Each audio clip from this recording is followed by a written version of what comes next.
Good morning, and today we're going to give you a 2-month update on George Emerich Jr.'s plants that we've acquired. We have 49 of them, and you can see a few of them are starting to bloom. Now, the last heat wave, most of the flower buds aborted, but there are 2 on Mr. Emerich Jr.'s plant number 2. So we do have several more here. Let me pan down for you. You can see they're all getting some great growth. And I definitely think there is some overlap of varieties, although there are some really unique ones like this one. So I was reading more into Paul Thompson's book because I've learned that most likely these were shared with George Emerich Sr. and Paul Thompson. They all kind of shared material, so this is definitely, some of the varieties are in Paul Thompson's book. I just have to match them up. And luckily, he provided some with flowers and fruit, which I'll show you some pictures of in a little bit. Look at this one though. It's definitely different growth. So we'll see. Time will tell. But it's nice to have them all potted up and doing well. All 49. This one's doing great.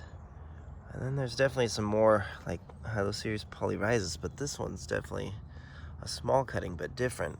It's got more color kind of on the ribs than the other ones. So that's definitely an exciting one. This is number 16. All right, let me go show you some more. I was a little worried about some of them, like this one's number 2. You could see how skinny that growth was, but it shot out a lot of new growth.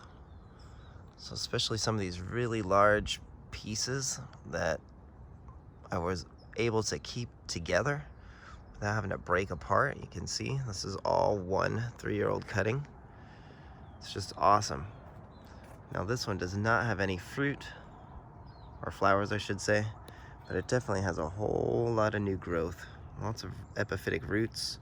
It's just gonna kind of wrap around this whole entire tree in no time. You can see I expect fruit from this one next season. So this is some new growth in just 2 months. And these seem really happy being under this California pepper tree. And I just don't want to leave them here too long so they get attached to the fence. But they all seem really, really happy just in this sort of lighting. They're doing really great. You can see how beautiful George Emerich Jr. number 9, this flower bud is. It's very, very purple. Seems like it may just stick around to set fruit. So time will tell.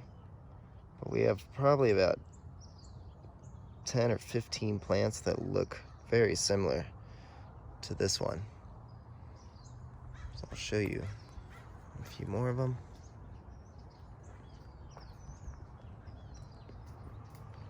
They do have some subtle differences as well, so time will tell. But I don't think we're gonna get very many fruit this year. We're spending a lot of time and energy rooting and plumping up. They're very beautiful, so I'm excited. I think they're gonna be some high quality plants in here and old school DNA. Now, I did find one thing interesting I'm gonna show you. So I find these 2 very interesting. I think they may be the same. And I believe they might be something called Panama. And you can see in Paul Thompson, he describes them in his book, or shows pictures of the flower and the fruit. And he describes it as very similar to what this looks like. Horny, which is the edge is kind of that woody. The spines are small and dark.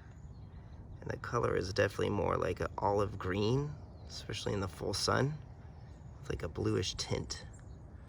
It's very interesting, especially kind of as you turn it in the light. So I put these in the greenhouse, and I'm hoping to see some new growth. And if the new growth is bronze, then this is most likely going to be the variety called Panama. Now this one seems a lot happier, but no new growth. These seem These plants seem really slow to grow too, because these cuttings are 3 years old, and you can see they're the smallest of any of George Emerich Jr.'s cuttings. So there you go. That's the 2-month update. We'll keep them coming. Give us a like and a subscribe. Have a great day.